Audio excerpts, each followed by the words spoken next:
আচ্ছা, আপনাদের মনে আছে যে আমি একটা ইম্পর্ট্যান্ট নিউজ আপনাদের দিয়েছিলাম যে প্যালান্টিরের সিও বলছেন যে আর কোনো ডিগ্রির দরকার নেই, স্কুলের ছেলেমেয়েগুলো যদি মানে ওই ব্যাচেলার ডিগ্রিতে বিটেক করে যখন জবে জয়েন করছে আলটিমেটলি কোনো লাভ হচ্ছে না, সেটা 4 ইয়ার্স ব্যাচেলার্সই হোক, 6 ইয়ার্স ব্যাচেলার্স প্লাস মাস্টার্সই হোক, আলটিমেটলি ছেলেগুলোকে জবে গিয়ে শিখতে হচ্ছে। তাহলে কেন খামোকা 4 বছর 6 বছর নষ্ট করবেন? তার জন্য উনি নতুন ফেলোশিপ চালু করেছিলেন, যারা ডিগ্রি ফিগ্রি করতে চায় না সরাসরি প্যালেন্টিরে জয়েন করে একদম প্রথম থেকে কাজ শিখবে। সেটা দেখা দেখি ভারতে শ্রীধর বেম্বু, অর্থাৎ যিনি খুব বিখ্যাত লোক এবং জোহর প্রতিষ্ঠাতা মালিক, তিনিও বলছেন যে প্যালেন্টিরের সিও ঠিক কাজ করেছেন। কারণ সত্যি কথা বলতে কি, ভারতে বিটেক এমটেক পিএইচডি এসব করে যখন এসব কোম্পানিতে জয়েন করছে কোনো মানে হয় না। এর থেকে যদি স্কুল লেভেল থেকে এরা হাতে কলমে শিখে কোম্পানিগুলোতে কাজ শিখে বড় হয়, আর তাহলে তারা অনেক বেশি প্রোডাক্টিভ হবে এবং এই সবচেয়ে বড় কথা, এই বিটেক এমটেকে 4-5 বছর নষ্ট করবে না। শ্রীধর ভেম্বু অর্থাৎ একদম 100%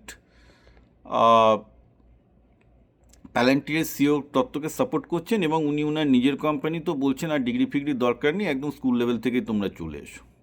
আমি এটাতে খুব খুশি, কারণ এই জিনিসটা আমি বারবার করে বলেছি যে দেখুন, ম্যাক্সিমাম কাজ যা করতে হয় এসব কাজের 95% হচ্ছে কমন সেন্স।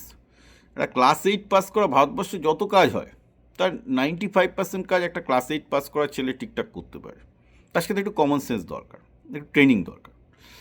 ইনসিডেন্টালি কিন্তু ভারতে জিনিসটা আগে এরকমই ছিল। ভারতের স্কুল সিস্টেমটা বিদ্যাসাগর ইউরোপ থেকে কপি করে আনলেন, সেটা অন্য ব্যাপার, কিন্তু আমি যদি অরিজিনাল ভারতের যেটা স্কুলিং সিস্টেম ছিল, যেটা টোল বা পাঠশালা, তো তখনকার সময় তো বাংলা জিডিপিতে গোটা পৃথিবীর সেরা ছিল। এখন তো আমরা পৃথিবীর একদম মানে তলার দিক থেকে সেরা, রাইট?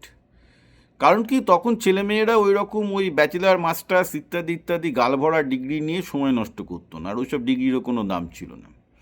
তখন খুব সিম্পল সিস্টেম, পাঠশালা বা এই ইয়েতে আমি যেটা দেখেছিলাম, টোলে একটা ছেলে 4 বছর অথবা 6 বছর, যতদূর জানি, আর বেশি হলে 8 বছর পড়তো, ম্যাক্সিমাম 8 বছর পড়তো, 6 বছর ছিল মোটামুটি। তো 6 বছরে তারা একটু এরিথমেটিক, লেখালেখি এসব শিখতো, 2-3টে ভাষা শিখতো, বাংলা শিখতো, সংস্কৃত শিখতো, ফার্সি শিখতো, যা লাগে তখনকার দিনে, তখনও ব্রিটিশরা আসেনি। শিখে তারা সরাসরি কোনো না কোনো ব্যবসা বা এতে ঢুকে যেত, অর্থাৎ ইন্টার্নশিপ। অর্থাৎ ফালতু বিটেক হ্যান ত্যান এমটেক করে কী হবে, একটা ব্যবসা করতে গেলে তো প্রথম থেকেই ব্যবসার জিনিসগুলো আলাদা করে শিখতে হচ্ছে। এখানেও তাই শ্রীধর বেম্বু আর বেসিক্যালি অ্যালিস্টার একই কথা বলছেন, মানে প্যালান্টিরের যে আরে পুরো ব্যাপারটাই তো ব্যাচেলার মাস্টার ডিগ্রি যে ইউনিভার্সিটি থেকে চলে আসছে, পুরোটাই ফালতু।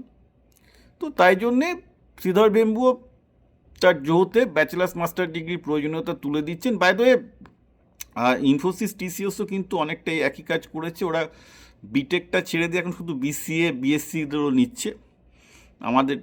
আমার কাছে কাজ করে অনেকগুলো ছেলে টিসিএস ইনফোসিসে গেছে। আমি জানি যে এখন বিসিএ বা বিএসসিগুলো এনাফ হয়ে যায়, এরপরে হয়তো এটাও থাকবে না। ভারতে একটু একটু ডিগ্রির যেটুকু দরকার ছিল, শ্রীধর বেম্বু বোধহয় প্রথম কোম্পানি যিনি সেটা তুলে দিলেন। বাই দ্য ওয়ে, আমেরিকাতে কিন্তু টেসলা থেকে শুরু করে অ্যামাজন, গুগল টুগুল এসব ডিগ্রির প্রয়োজনীয়তা অনেক দিন আগে থেকে তুলে দিয়েছে। আমেরিকার ডিগ্রির প্রয়োজনীয়তা নেই, যার জন্য ইউনিভার্সিটিগুলো একটু একটু করে সাফার করতে শুরু করেছে। অলরেডি ডিগ্রি কোর্সের লোকজন কর্ম শুরু করেছে, কারণ সবাই চাইছে এখন কোম্পানিগুলোতে ডিরেক্ট ঢুকতে, এবং সমস্ত কোম্পানিগুলো তাদের ফেলোশিপ দিয়ে অ্যাট্রাক্ট করার চেষ্টা করছে। এটা কিন্তু আমি আমেরিকায় দেখতে পাচ্ছি, এটা একটা নতুন ট্রেন্ড, এবং এটা যত তাড়াতাড়ি হয় ততই ভালো। কারণ তা না হলে লোকজন এসব ব্যাচেলার্স মাস্টার্স করবে, সব এডুকেশনের নামে স্ক্যাম চলছে, কিছুই শিখছে না, ব্যাচেলার্স মাস্টার্স করে ফালতু সময় নষ্ট করছে। এই যে একটা বিশাল ওয়েস্ট হচ্ছে এইসব ছেলেগুলোর জীবনে, এটা থেকে অন্তত ছেলে মেয়েগুলো বেঁচে যাবে।